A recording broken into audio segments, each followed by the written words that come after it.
Hey everyone, welcome back. On behalf of Forge College, I'm super excited to have you here for today's explainer.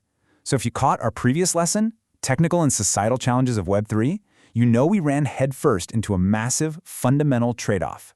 We saw how pushing blockchains to scale often forced systems into centralized control just to get that performance boost. And we noticed how those exact same moves can totally gut censorship resistance and flip the whole governance dynamic on its head. Well, today, we're rolling up our sleeves and doing an engineering deep dive into the very heart of that trade-off. We're going to look at the actual blueprints of how resilient systems are built, zeroing in on the ultimate foundational design axis of Web3. Welcome to the Foundations of Decentralization. All right, here's our blueprint for today. We're going to move beyond the buzzword, break down the 4 core properties, and then use a city planner metaphor to really visualize it all.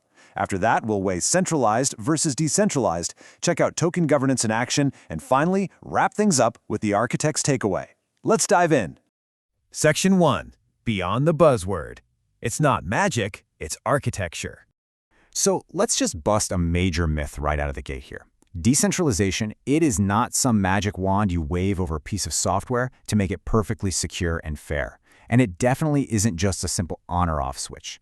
What it actually means is distributing control and decision-making across multiple independent parties, rather than just cramming it all into a single authority. When you move control away from a single point, you fundamentally change the social and economic incentives of the entire network. It's a highly measurable set of properties that directly interacts with usability, security, and governance. Section 2. The 4 core properties. Deconstructing the system. To really evaluate any Web3 protocol, we've got to stop treating decentralization like some vague feel-good vibe and start breaking it down into 4 structural properties. Think of these like the load-bearing walls of a building. First up, control distribution. Who actually has the power to push software upgrades or tweak parameters? Is it a massive governance vote, or literally just one developer sitting in a cafe with a laptop? Second, fault tolerance. Does the network run on totally independent infrastructure, or are there single points of failure hiding in there? Third, trust assumptions. Are we just trusting a human operator to, not cheat, or are we relying on cold, hard cryptographic math and multi-party checks? And fourth, incentive alignment. How are these independent actors economically rewarded for doing the right thing, or, just as importantly, penalized for acting maliciously?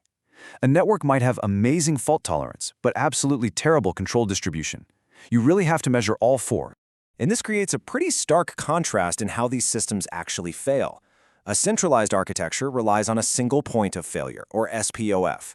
Basically, if that one server fries, or that one central company gets hacked, the whole system just grinds to a halt.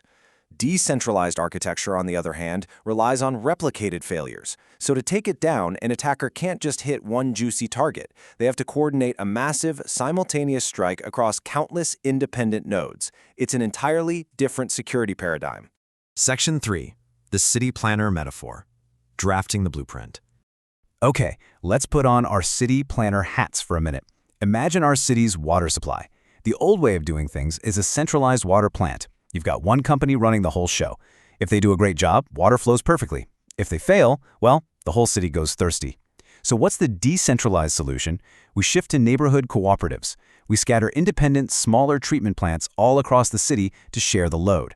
This is exactly like blockchain nodes and validators.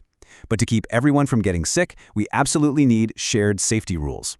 All these independent co-ops have to follow the exact same technical standards and purification rules to ensure the water is safe. In Web3, those shared safety rules, that's your consensus protocol.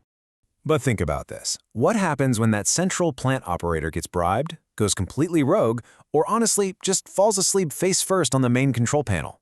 In a centralized system, you're pretty much doomed. You're entirely at their mercy. But in our decentralized cooperative model, if one operator dozes off, the other plants just seamlessly reroute the water. You survive, specifically because you eliminated that single trusted gatekeeper. Section 4. Centralized versus decentralized. Making the trade-offs. Now, obviously, running a dozen neighborhood cooperatives instead of one massive plant introduces a ton of coordination overhead. Let's look at the spec sheet here. Check out the agility row down at the bottom. In a centralized instance, upgrading the system is insanely fast. A single authority literally just pushes a button and boom, unilateral changes happen instantly. But look over at the decentralized column. Upgrades are painfully slow. They require heavily negotiated political changes, and why? because you're dealing with distributed control, cryptographic verification, and super complex tokenized incentives. You're actively trading that blazing fast speed for robust, trustless verification. So if you take nothing else away, anchor yourself to this one crucial heuristic. Decentralization trades agility for resilience. Whenever you evaluate a Web3 system, just remember that blazing speed is being deliberately sacrificed to gain safety and censorship resistance. If you see a system claiming to be highly decentralized, but it can magically change its core rules overnight, yeah, you should be asking some very skeptical questions. Section 5. Token Governance. The fee switch scenario in action. Let's actually apply this to a real-world scenario. Imagine the community wants to redirect transaction fees away from the core developers and into a reward pool to pay the validators. If this was a centralized tech company, the CEO just fires off a Slack message and the finance team flips the switch before lunch. But look at our decentralized timeline here. Day 1 starts with a massive, heated forum argument over the proposal. Day 14 brings an on-chain, token-weighted vote. Let's say day 16 it passes. That triggers a mandatory time lock delay, which gives angry users time to exit the system if they absolutely hate the result. Day 30, a smart contract finally executes the change autonomously. It's incredibly slow, it's a complete bureaucratic nightmare, but guess what?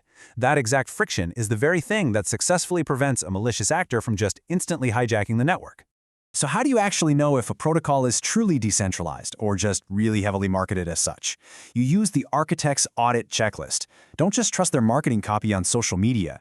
Look at the actual hard numbers. How many distinct voters are actually participating in governance? Is the token supply so massively concentrated that 3 giant whales control every single vote anyway?